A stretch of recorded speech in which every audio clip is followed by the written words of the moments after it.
Jai Hind to one and all. Today I am here with the 9th class SST English medium. Today we are going to discuss about chapter number 2, that is what is democracy and why democracy. In some of book, this chapter is chapter number 1, that is what is democracy and why democracy. So today we are going to discuss about major decisions by the elected leaders. Okay, so let's start. In Pakistan, General Pervez Musharraf led a military coup in October 1999. He overthrew a democratically elected government and declared himself the chief executive of the country. देखिए हम जो last lecture में हमने topics देखे थे उसमें हमने ये देखने की कोशिश करी थी कि डेमोक्रेसी क्या है, क्या जिस कंट्री के अंदर वोटिंग होती है क्या सिर्फ वो डेमोक्रेसी है या डेमोक्रेसी में कुछ लोगों को बेसिक राइट्स भी मिलना चाहिए। तो देखिए यहाँ पर हम एक एग्जांपल लेते हैं हमारे पड़ोसी देश का, पाकिस्तान का, जहाँ पर इलेक्शंस वगैरह होते हैं लेकिन किस तरीके से मिलिट्री ने ओवरथ्रो कर लिया उसके ऊपर। ओके, देखिए 1999 में जनरल परवेज मुशर्रफ ने क्या किया कि इन्होंने ओवरथ्रो कर लिया डेमोक्रेटिकली इलेक्टेड गवर्नमेंट को। ओके, और अपने आप को इन्होंने चीफ एग्जीक्यूटिव ऑफिसर या चीफ एग्जीक्यूटिव डिक्लेयर कर दिया कंट्री का। ओके, बाद में इन्होंने अपने जो पोस्ट है उससे इस्तीफा दे दिया प्रेसिडेंट को 2002 में। ओके, और उसके साथ में इन्होंने एक रेफरेंडम भी दिया जिसके अंदर ये कहा गया कि country that granted him a 5-year extension, कि इन्हें 5 साल की मोहलत दी जाए। Pakistani media, human right organisation and democratic activist said that the referendum was based on malpractice and fraud. जो पाकिस्तानी मीडिया था या वहाँ के जो डेमोक्रेटिक एक्टिविस्ट थे या इसके अलावा जो दूसरे ऑर्गेनाइजेशन थे, ह्यूमन राइट ऑर्गेनाइजेशन, उन्होंने कहा कि ये फ्रॉड और माल प्रैक्टिसेस पे बेसिस है रेफरेंडम। ओके, अब देखिए in August 2002 he issued legal framework order that amended the constitution of Pakistan. इसके बाद में अगस्त 2002 के अंदर उन्होंने एक लीगल फ्रेमवर्क जारी किया, लीगल फ्रेमवर्क ऑर्डर। उसके अंदर उन्होंने पाकिस्तान का जो कॉन्स्टिट्यूशन है उसमें अमेंडमेंट किया, संशोधन किया। उसके अकॉर्डिंग क्या था, the president can dismiss the national और प्रोविंशियल असेंबली, कि प्रेसिडेंट अगर चाहे तो नेशनल या प्रोविंशियल असेंबली को डिसमिस कर सकता है। Okay, the work of the civilian cabinet is supervised by the national security council which is dominated by military officer. Okay, देखिए जो सिविलियन कैबिनेट है इसका जो वर्क होता था वो नेशनल सिक्योरिटी काउंसिल इसको सुपरवाइज करता था। ओके, जो कि किससे डोमिनेटेड था, मिलिट्री ऑफिसर से। After passing law elections were held to be the national and the state assembly, so the Pakistan has had elections, elected representative have some powers but the final power rests with the military officer and General Pervez Musharraf। अब देखिए इस तरीके से हम कह सकते हैं कि यहाँ पर पाकिस्तान का जो कॉन्स्टिट्यूशन है उसमें अमेंडमेंट हुआ तो उसके तहत जो असेंबलीज हैं, जो स्टेट असेंबलीज हैं या इसके अलावा जो नेशनल असेंबलीज हैं वहाँ पर इलेक्शंस हो सकते हैं। लेकिन इलेक्शन हो सकते हैं लेकिन फिर भी फाइनल पावर्स जो है वो मिलिट्री के हाथ में है, या यूं कहना चाहिए कि अभी जनरल परवेज मुशर्रफ के हाथ में है। तो clearly there are many reason why Pakistan under the general Pervez Musharraf was not to be called a democratic country. तो यहाँ से आपको अंदाजा हो गया होगा कि जब जनरल परवेज मुशर्रफ के हाथ में पाकिस्तान है, वहाँ के वो जो है एक चीफ एग्जीक्यूटिव है, तो क्यों इसको डेमोक्रेटिक कंट्री नहीं कहा जाएगा। हालांकि इलेक्शन हो रहे हैं, देखिए इलेक्शन हो रहे हैं, इलेक्शन होने के बावजूद भी इसे डेमोक्रेटिक कंट्री नहीं कहा जाएगा। ओके, तो इसलिए नहीं कहा जाएगा क्योंकि इलेक्शन हो रहा है लेकिन उस इलेक्शन का कोई मतलब नहीं है, कहीं ना कहीं गवर्नमेंट को प्रेशर में काम करना पड़ रहा है। But let us focus on one of these. Can you say the rulers elected by the people of the Pakistan, not quite people, we have elected the representative to the national provincial assembly, but those elected representative are nearly not really the rulers. They cannot take the final decision. The power to be the final decision rests with the army officer and with the general Pervez Musharraf, and none of them are elected by the people. देखें तो इसे democratic इसलिए नहीं कहा जाएगा क्योंकि जो state assemblies है या जो नेशनल असेंबलीज है वो तो चुनी जा रही है लोगों के द्वारा, लेकिन फाइनल डिसीजन उनके हाथ में नहीं है। फाइनल डिसीजन है मिलिट्री ऑफिसर्स के हाथ में या जनरल परवेज मुशर्रफ के हाथ में, और इनको लोगों ने इलेक्ट नहीं किया है। Okay, this happen in the many dictators and monarchy. इस तरीके से तो आपने देखा होगा बहुत सी जो डिक्टेटरशिप वाली कंट्रीज होती है या मोनार्ची रूल वाली कंट्री होती है तो वहां पर ऐसा होता है, इसलिए इसे डेमोक्रेसी नहीं कहा जाता।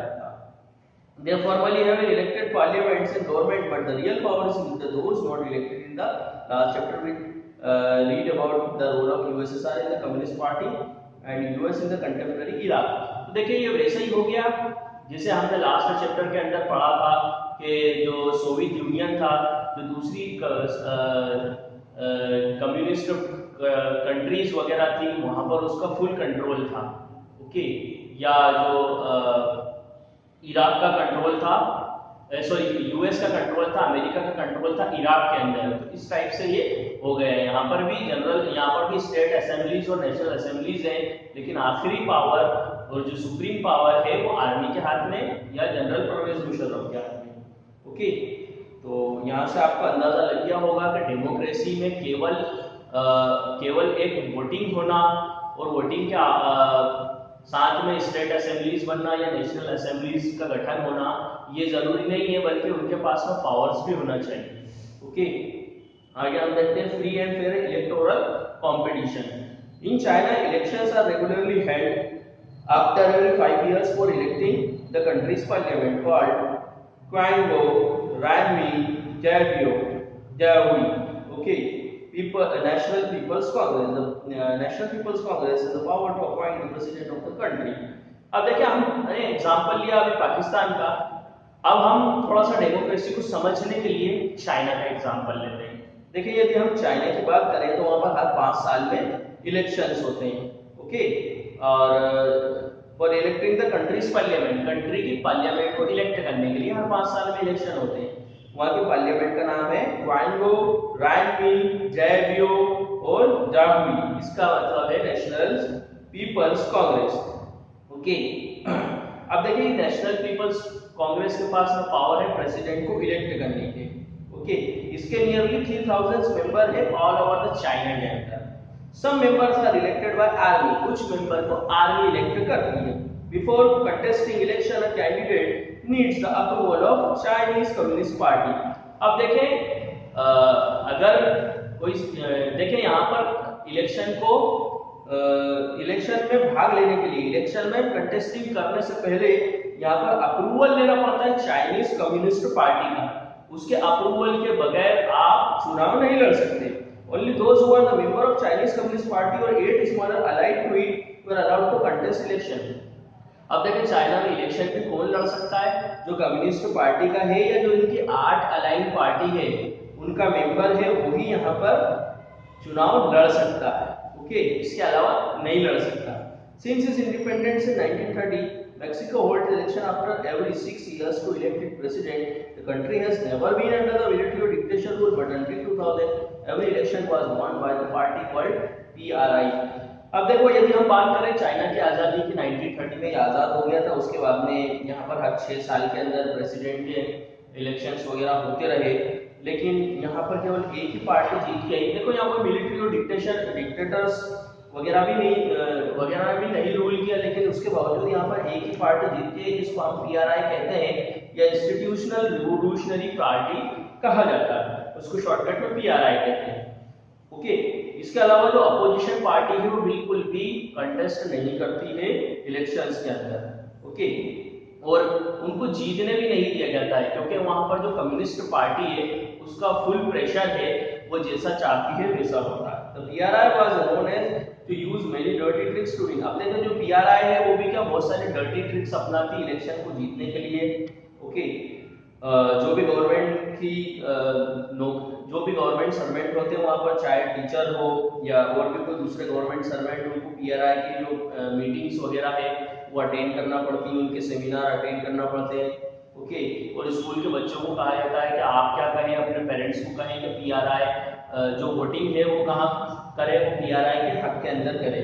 ओके, इसके अलावा जो वहाँ की मीडिया है वो भी इस बात को इग्नोर करती है, मतलब ये इसको मुद्दा नहीं बनाती है, लोगों के सामने नहीं रखती है। Okay, sometimes the polling booths were shifted from one place to another। देखिए फिर इसके अलावा वोटिंग के टाइम भी माल फंक्शंस होता है, कितनी बार पोलिंग बूथ को एक जगह से दूसरी जगह शिफ्ट कर दिया जाता है आखिरी लास्ट मिनट के अंदर, तो लोगों के लिए कहीं ना कहीं डिफिकल्टी होती है।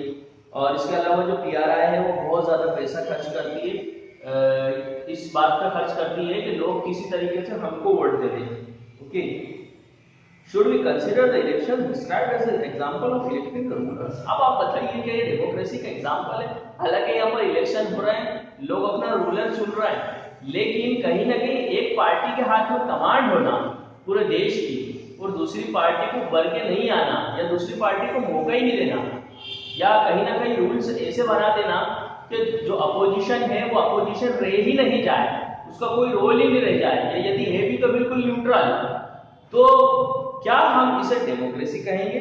नहीं। Reading these examples we get a sense that we can not. देखिए एग्जांपल देखने के बाद तो हमें पता चलता है कि डेमोक्रेसी बिल्कुल नहीं है। There are many problems here in China election do not offer the peoples very serious choice. अब देखिए जब चाइना में इलेक्शंस भी होते हैं तो केवल एक फॉर्मेलिटी होती है, लेकिन लोगों को जो है नया कुछ नहीं मिलता है वहां से। ओके, जो पॉलिसीज हैं वो सब सेम होती है जो प्रीवियस पार्टी की पॉलिसीज थी, जो कि कहीं ना कहीं यहाँ कम्युनिस्ट पार्टी है जो सबको कंट्रोल कर रही है। They have offered a choice. The ruling party candidate approved by it can be called is a choice. In the Mexican example, people say really a choice, but in the practices they had no choice.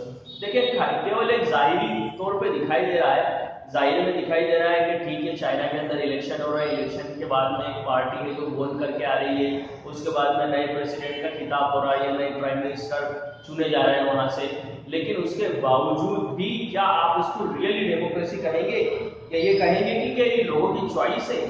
Okay, नहीं कह सकते। Okay, have a choice, हालांकि choice तो है but in practices they have no choice, लेकिन अगर यदि हम प्रैक्टिसेस की बात करें तो वहां पर कोई चॉइस नहीं। Okay, we can thus add a second feature to our understanding of democracy. Holding election of any kind is not sufficient. The election must offer a real choice between political alternatives, and it should be possible for the people to use this choice.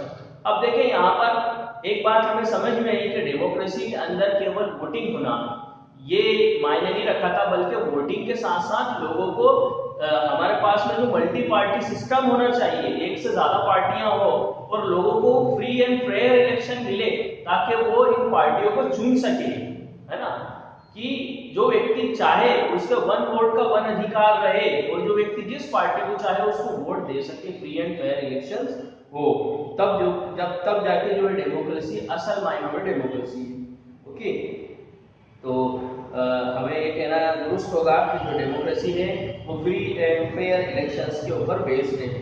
Okay, आगे हम बात करते हैं one person one vote की। देखें दो स्थिति या दो एग्जांपल हमने यहाँ पर देखे, एक तो पाकिस्तान का देखा जहाँ पर जो नेशनल असेंबलीज और जनरल असेंबलीज में लोग चुने जाते थे, लेकिन उसके बावजूद उनके पास पावर नहीं है ना, वहाँ जो इलेक्टेड मेंबर्स होते थे उनके पास में बिल्कुल पावर नहीं है, जो आखिरी पावर है वो मिलिट्री ऑफिसर के पास में है, जनरल परवेज मुशर्रफ के पास था।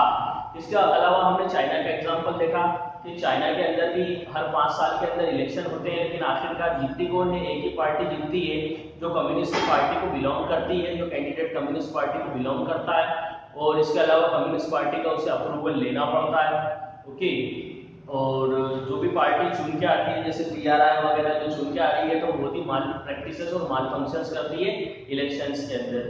ओके, तो कहीं ना कहीं हमने दो एग्जांपल देखे और समझा कि ये जो है डेमोक्रेसी के एग्जांपल तो नहीं है ना, यहाँ लोगों को चुना जा रहा है, जाहिरी तौर पे दिख रहा है कि लोगों को यहाँ चुना जा रहा है और एक जो गवर्नमेंट है वो बन रही है, लेकिन कहीं ना कहीं जो लोगों की समस्या है वही होती है।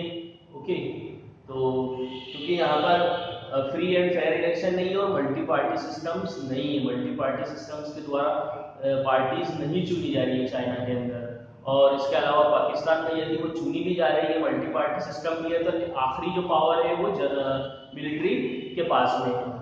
देखिए अब हम देखते हैं वन पर्सन वन वोट के बारे में। देखिए बहुत सी कंट्रीज ऐसी है जहाँ पर एक पर्सन का एक वोट नहीं है, मतलब डेमोक्रेसी असल मायनों में डेमोक्रेसी जब भी होगी जब हर पर्सन का एक वोट होगा, मतलब ऐसा नहीं कि गरीब का जो वोट है वो आधा मान लिया जाए, अमीर का वोट 2 मान लिए जाए, या जिसके पास में जमीन है या जिसके पास जो फैक्ट्री ऑनर है उसके वोट का 5 मायना मान लिया जाए। तो ऐसा नहीं होना चाहिए, 1 पर्सन 1 वोट होना चाहिए।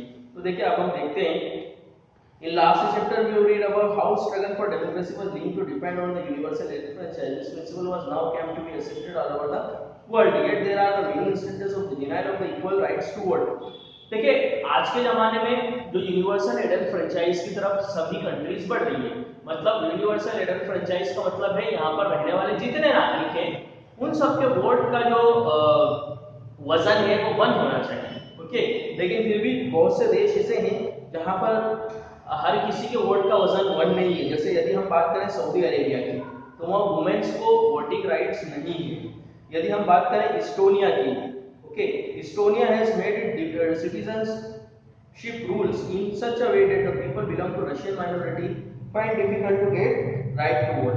देखिए इस्टोनिया के अंदर जो रशियन माइनॉरिटीज है, मतलब जो रशिया मूल के लोग हैं वो वहाँ पर माइनॉरिटीज में है, उनको वोट डालने में बहुत ही ज्यादा दिक्कत होती है।